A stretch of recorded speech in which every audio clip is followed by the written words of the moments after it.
Fala pessoal, tudo certo? Eu sou o professor Gustavo Ferreira. E eu sou o professor Gustavo Batista. E esse é o fascinante mundo do sensoriamento remoto. O maior podcast em língua portuguesa de geotecnologias e sensoriamento remoto do mundo. Olá, nós estamos começando mais um episódio do podcast O Fascinante Mundo do Sensoriamento Remoto. Episódio 257, e hoje vamos falar de transformações no domínio espacial, não só no domínio espacial, também no temporal e no espectral, dependendo do que a gente for trabalhar, mas o foco hoje são filtros. Só que antes disso, tudo bem, Gustavão? Como é que você está? Fala aí, professor, tudo certo? Mais uma semana aí para a gente começar com um tema super bacana, um pouco mais técnico, mas que a gente vai entendendo que ele tem uma importância muito grande, principalmente no contexto atual. E não só para geotecnologias, né? Acho que isso é legal. Quando você entende como funcionam os filtros, né, as operações ali por trás dos filtros, fica muito mais fácil de você entender, por exemplo, as bases de Deep Learning, né, de visão computacional, reconhecimento de padrões. Então, é muito bacana. Eu acho que a gente pode começar com um contexto, né? Para que a gente usa os filtros, né? O que são os filtros? Acho que seria legal. Exato. A gente, inicialmente, os filtros, eu inclusive coloquei aqui transformações no domínio espacial, porque inicialmente, no início do PDI, se trabalhava basicamente com filtros convolucionais e com transformada de Fourier, né? Filtros de Fourier para trabalhar no domínio de frequências. Então, a gente trabalhava basicamente o domínio espacial, que era muito mais simples, e esses de transformação para o domínio das frequências e trabalhar com a lógica de Fourier era mais restrito. Mas se você pegar os livros do Álvaro Crosta, por exemplo, né, os livros iniciais, eu cito o livro de processamento digital de imagens do Álvaro, que é um marco no Brasil, né, um livro, se não o primeiro, né, um dos primeiros em processamento digital de imagens. O Álvaro fala sobre filtros convolucionais, sobre os filtros direcionais, aí entra Prewitt, Sobel, né, e sempre com duas visões: ou ampliar os contatos, né, as diferenças, ou minimizar esses contatos, suavizá-los ou intensificá-los.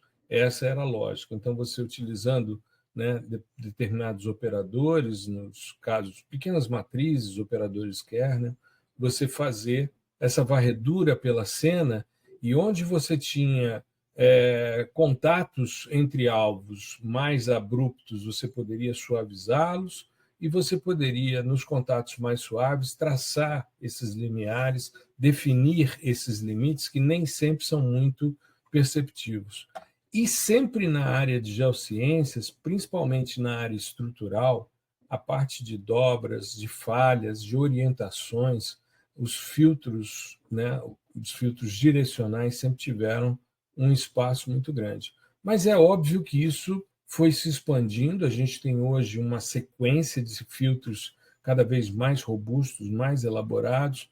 A área de radar, principalmente quando a gente está falando da nossa formação do PDI-SAR, a gente fala de filtros para ruído speckle, né, para esse problema que é comum, inerente aos dados de radar, a questão do monotemporal, do multitemporal, domínio espacial, domínio de frequências, não adaptativos, adaptativos, enfim, aí o céu se torna o limite, né, Gustavo?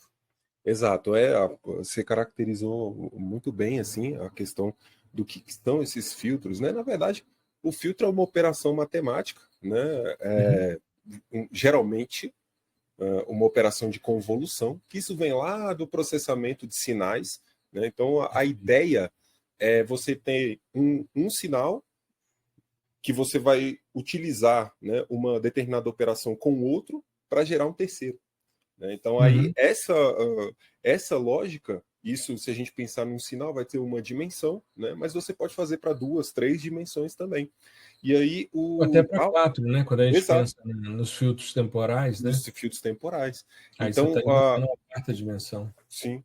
E a ideia é muito essa: ou você realçar determinadas feições, ou você realmente suavizar Uhum. outras, né? Então, quando você usa isso numa lógica de classificação, por exemplo, num período de pós-classificação, né? Se você tem ali um salpicado na sua imagem, você pode remover isso também. Consistência, né? Uma certa inconsistência, principalmente na classificação pixel a pixel, isso é muito comum, né? Você tem um Sim, pixel que foi classificado de um jeito, do lado de outro que não necessariamente é uma outra classe, aí uma filtragem numa exato. pós-classificação, sim, tem essa função Então, também extremamente importante. sim, ele é aplicado em vários contextos, né? A gente falou do Uhum. processamento de sinais, o sinal que chega para a gente, até mesmo o sinal elétrico, né? Quando você tem os seus adaptadores ali de um notebook, por exemplo, ele tem geralmente depois do cabo ali tem um ressalto, né? Como se fosse um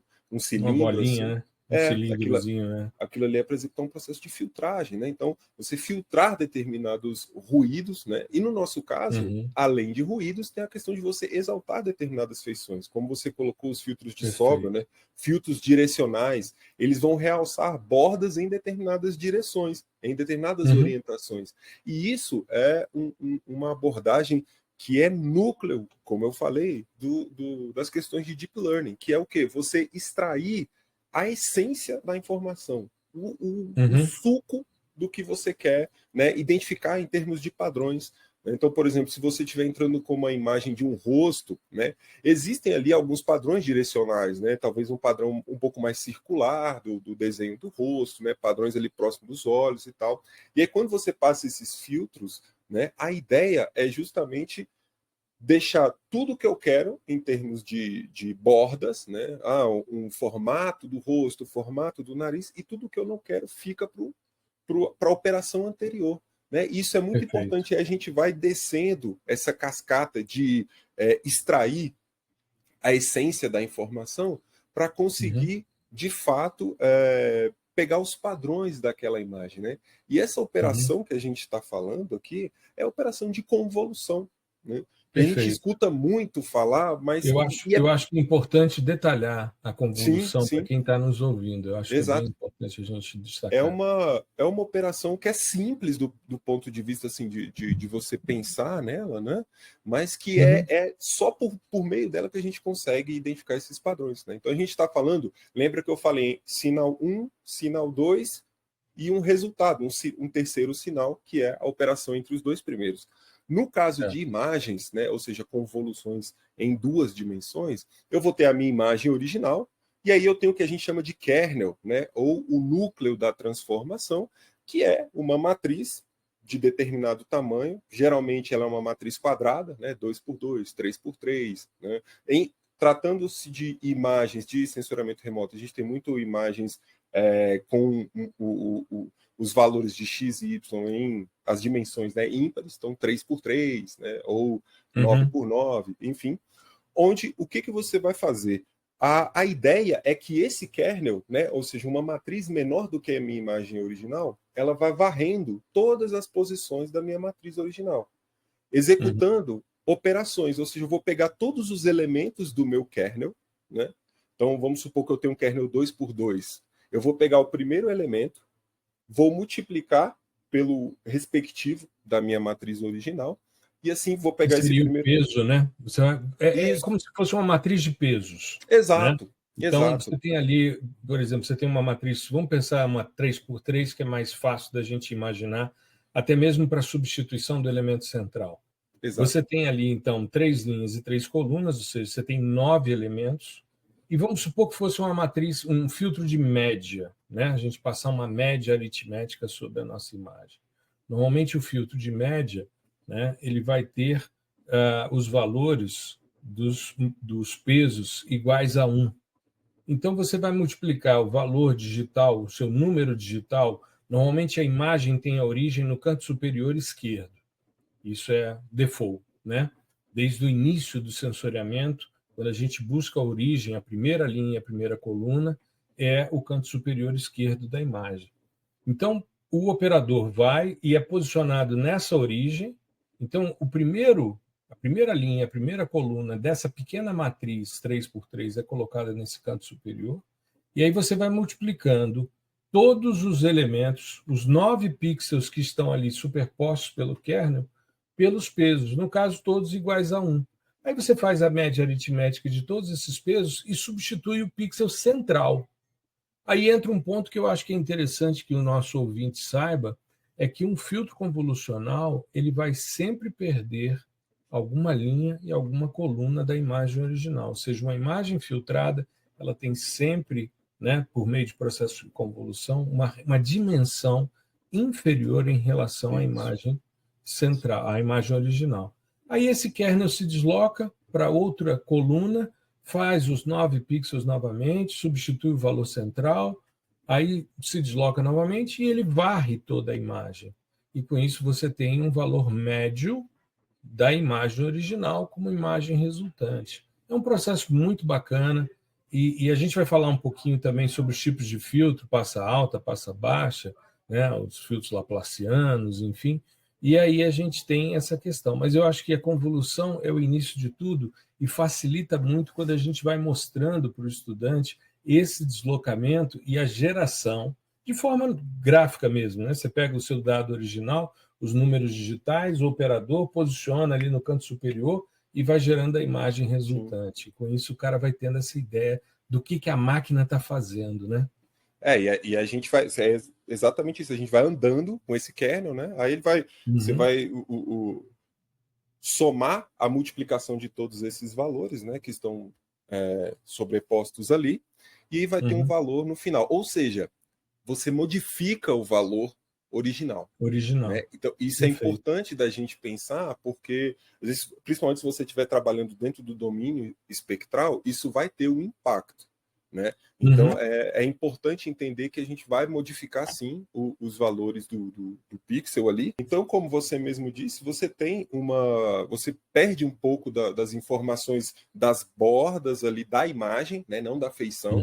Então, você tem como se fosse uma retração em X e em Y, mas que também, hoje em dia, nós temos diversas estratégias, né, artifícios para tentar ultrapassar esse obstáculo. Por exemplo, tem alguns softwares ou algumas linguagens que elas repetem, né, as bordas. Então, no início ali do seu processo, você repete as bordas em X e em Y, e aí quando você passar, né, vai haver a retração, e a imagem fica com as dimensões preservadas. Porque se a gente pensar em alguns tipos de operações, você precisa ter as mesmas dimensões, né? Porque, sei lá, às vezes você vai fazer uma soma depois com a imagem original, e aí se uma tiver menor do que a outra, aí já não faz, o software já vai reclamar. Né? Mas é muito bacana que a gente consegue visualizar isso. O legal dos filtros é esse, né? Você tem um impacto visual. Como você falou, o filtro de média, você vai ter uma imagem mais suavizada, né? Até se você colocar um kernel muito grande,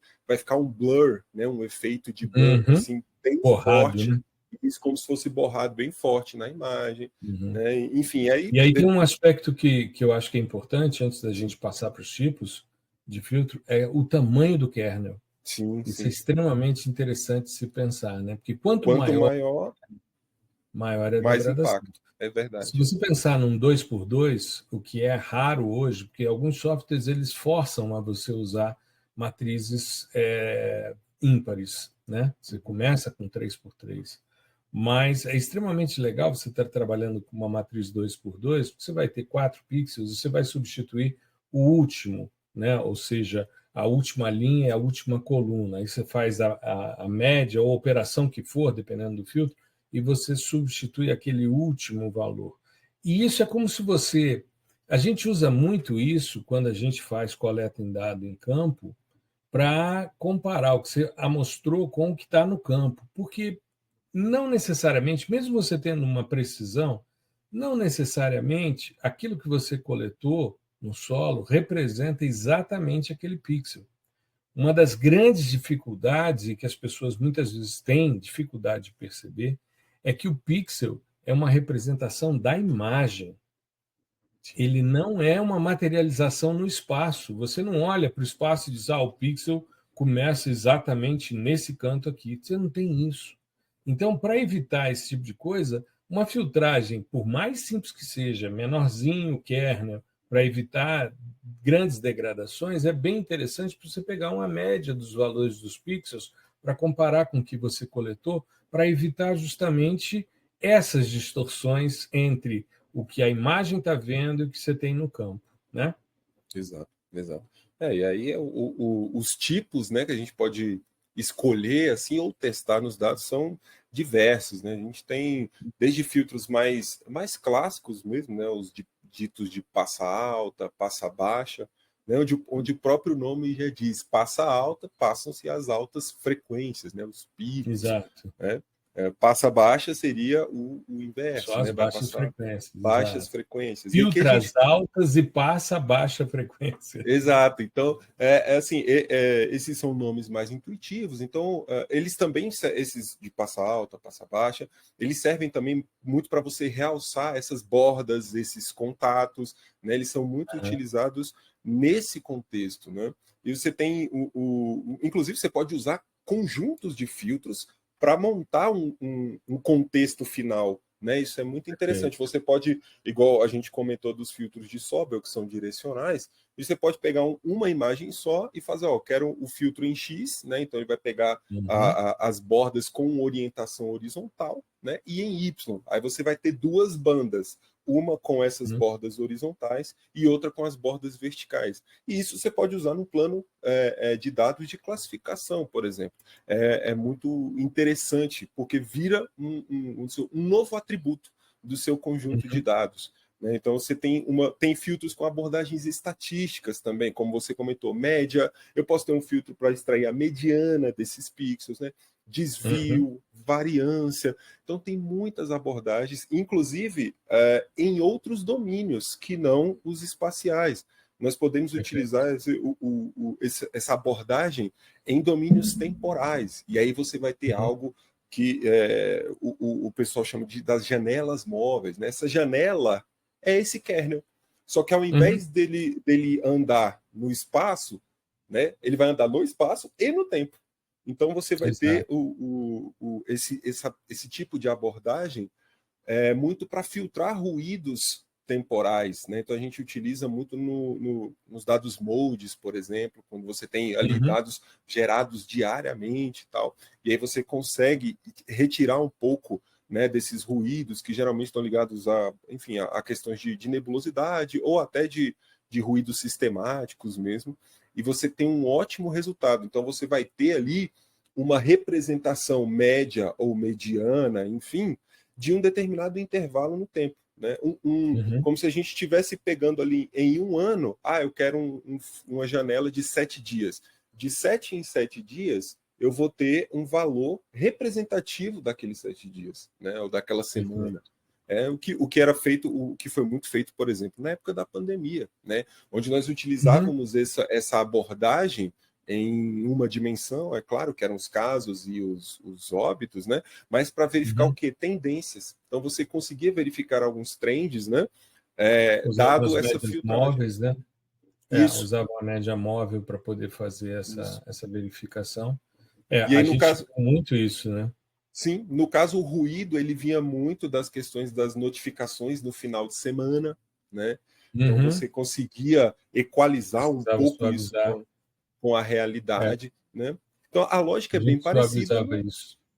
A lógica é bem parecida no sensoramento remoto. Quando você quer, por exemplo, pega ali um pixel de algum cultivo, né, um local ali onde você está tendo um cultivar, uma cultura, né, você consegue extrair muito bem os estágios ali de crescimento, né, de safra, safrinha, enfim, tudo o pessoal do agro manja pra caramba, com base nesses filtros temporais. Né? E a lógica é exatamente a mesma. Eu posso pegar esses filtros, inclusive, e partir para mais dimensões. Né? Eu posso pegar e expandir, ao invés de eu filtrar uma única imagem, eu vou filtrar um cubo de imagens, né, ao Perfeito. longo do tempo.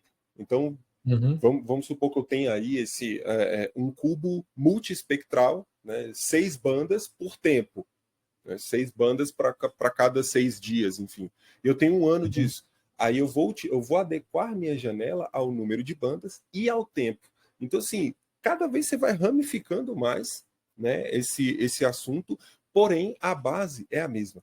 É aquela operação, aquela transformação, né, que você executa por meio de um kernel, né, de um núcleo, de uma transformação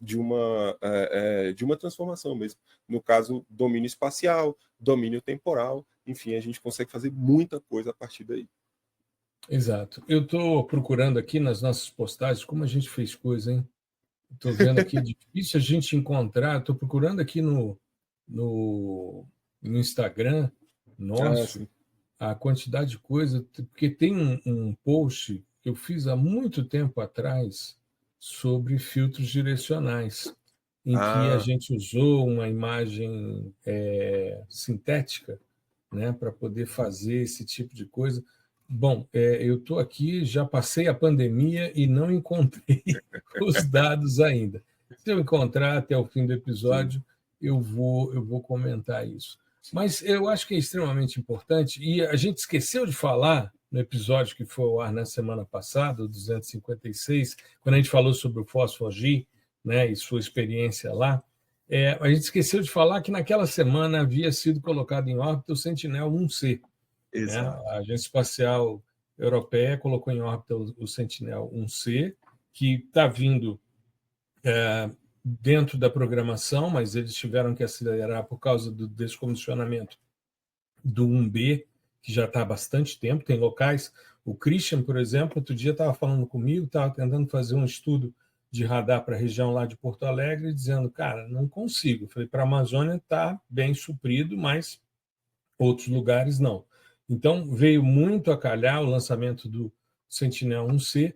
E dentro dessa questão, uma coisa que eu acho que é legal a gente comentar, Gustavo, é a questão dos filtros não adaptativos e adaptativos, porque a gente usa muito em processamento de dados Speckle, e a lógica do filtro adaptativo é diferente, apesar de ser uma lógica muito parecida com a lógica do filtro convolucional, há um procedimento um pouquinho diferente. Eu queria que a gente focasse um pouco nisso e que você desse um enfoque para ver se eu consigo achar aqui para a gente falar sobre os filtros de Sobel. Eu espero. Tranquilo. Para você ter uma ideia aqui, eu estou vendo aqui um evento que a gente fez. Deixa eu ver. Meu Deus, lançamento do PDI Pai. 2021, ainda não cheguei. 2021, eu estou aqui buscando as coisas. Como a gente começou em 2019, eu espero que até o fim desse programa eu consiga encontrar. Mas estamos falando aqui de plugins, add-ons no meu Deus do céu. É coisa pra caramba. Do Grass. Meu Deus do céu. Cara, Monitoramento mas assim, com Python. a questão espectrais. a questão do adaptativo, ela vai girar muito em torno do que a gente chama de estatística local, né? Então, conforme eu for passando esse kernel, ele vai ter, além de calcular a convolução, ele também vai gerar um peso, né? Que vai puxar ali a média daqueles valores para cima ou para baixo, a depender da região que eu estou na minha imagem. Se é uma região mais homogênea, por exemplo, uma floresta, né, uma cobertura florestal ali, enfim, por exemplo, na Amazônia, eu vou ter um valor que vai ser pouco modificado. Agora, se eu estou numa zona de contato entre essa floresta e um corpo d'água, que você tem valores que variam muito, né? A floresta vai ter ali menos 7 decibéis, menos 8, né? Menos 5, enfim, e você vai ter a água que vai ter menos 20, menos 22 decibéis. Então é uma diferença muito gritante. E aí esse peso vai ajudar essa estatística local, né? Para quando o kernel estiver passando naquele local, ela vai ajudar a não deixar os valores tão longe assim, não transformar de uma forma em que eu perca informação, né? Que eu perca aquele contato, por exemplo. Né? Não vai jogar nem para o time da floresta e nem para o time da água. Né? Então vai conseguir filtrar o speckle, né? Que é o speckle tem muito essa característica que o professor comentou. Eu tenho 2 pixels, um com valor altíssimo e o do lado com valor baixíssimo, né? Que é uma característica inerente do imageamento. Então, ele vai ajudar a preservar essas características locais de determinados alvos, né? E aí você tem uma série de filtros adaptativos. O filtro Lee, né? Lee Filter, é um dos mais famosos para utilizar imagem SAR, porque ele é extremamente eficiente e ele é simples de implementar. Inclusive, nós temos posts implementando o Lee Filter do zero, né? Fazendo a função, escrevendo a função na mão ali do Lee Filter, tanto em R quanto em Python. E aí você, tendo essa simplicidade, você ganha em processamento. Porque, veja, a gente está falando de um processo iterativo. Você vai andando cada pedacinho da imagem. Imagina só uma imagem, por exemplo, uma imagem SAR que tem aí 10, 20 milhões de pixels. Então é muita coisa, né, para você fazer. E tendo uma função mais simples, você consegue uma performance melhor. Né? Então, os adaptativos eles têm essa função, né, de trabalhar muito com a questão da estatística local. Né? Então, ele trabalha com uma comparação, como se fosse assim, né, uma comparação entre a média da imagem inteira com a média do kernel, de onde ele está passando com o kernel. E a partir daí eu consigo atribuir esses pesos. Né? Olha que interessante. Vou compartilhar aqui. Para quem está assistindo a gente em vídeo, vai aparecer. Para quem não está, eu vou colocar o link na descrição. Esse 2021. Post foi feito no dia 12 de maio de 2021, que é sobre filtros de detecção de borda de Sobel. E aí eu criei uma imagem sintética, né, preto e branca, com duas faixas paralelas aqui, né, para mostrar o que é o filtro de borda norte. Então, como é que se estrutura o kernel, né, com os pesos negativos em azul aqui, em positivo em vermelho. E aí, isso aqui é é um modelo que tem no Snap? Não é no Snap, é naquela versão que é o LeeWorks, que é a versão educacional. No LeeWorks tinha essa questão. E o interessante, aí aqui o resultado, né? A borda norte fica branca, a borda sul fica preta, então destaque aqui. Interessante, Gustavo, olha quem é que faz o comentário aqui, ó. Você. Um dos assuntos que mais curto, filtragem. Parabéns, professor. Tá vendo? A gente estava começando a trabalhar juntos. Aqui o filtro de borda sul, aqui o leste, o oeste, né, o sudoeste, o sudeste, o nordeste e o noroeste. E aí eu sempre terminava esse post, né, de processamento. Foi com Snap, não foi com LeeWorks, não. Aqui eu sempre botava o software que eu tinha usado. Então, foi com Snap mesmo. E eu sempre usava essa frase: saber processar é importante, mas ser capaz de interpretar os processos faz toda a diferença. Então, isso daqui, você vê, para eu poder chegar nisso, eu tive que rodar um monte, né, para poder chegar aqui na postagem do dia 12 de maio de 2021. E ainda era muito pequena a nossa audiência, era uma audiência muito pequena. Eu tive 106 curtidas, né, e 4 comentários aqui, basicamente. O primeiro é o seu. Então, está aqui. Hoje em dia são 2.466 publicações disponíveis, né, e um público bem maior. Então, só para constar ali, a gente vai depois botar esse link, eu vou, inclusive, colocar ele nos comentários para poder depois as pessoas que quiserem acessá-lo, né, porque é uma boa. Vou compartilhar com você aqui, Gustavo, só para eu guardar também o link, depois você dá uma olhada. Né? Mas é muito legal. Eu acho que a gente contemplou bem, né? E realmente é um assunto, você vê, naquela época lá, em 2021, maio de 2021, nós estamos em dezembro de 2024, você já comentando ali que você gostava. Inclusive, foi sugestão do Gustavo, eu pedi a ele que sugerisse o tema de pauta, né? O Rubens estava chegando de viagem de um evento que ele participou em Recife, avisou hoje que estava chegando de Recife ainda, por isso ele não está aqui com a gente, né? Já tem alguns episódios que ele está enrolado aí, participando de um monte de eventos, mas eu falei isso mesmo. À medida em que o cara vai criando autoridade no digital, vão surgindo também demandas, enfim. Convites, né? Exato. E o nosso garoto, ele arrebenta nas Tá soluções voando. baseadas na natureza, ele está voando baixo. É Né? isso. Voando baixo, não é não? É isso. Beleza. Gustavão, acho que contemplamos bem, e aí a gente encerra aqui no nosso propósito de manter os 30 minutinhos, às vezes um pouco mais, um pouco menos, mas é isso, Perfeito, não é não? perfeito, tranquilo. Acho que foi isso, a gente passou muito bem a ideia central, né, do que são os filtros, aplicações. Eu acho que a gente pode separar, inclusive, para o futuro, um episódio falando do papel dos filtros na inteligência artificial, que eu acho que é bacana, Legal. porque a gente utiliza muito isso.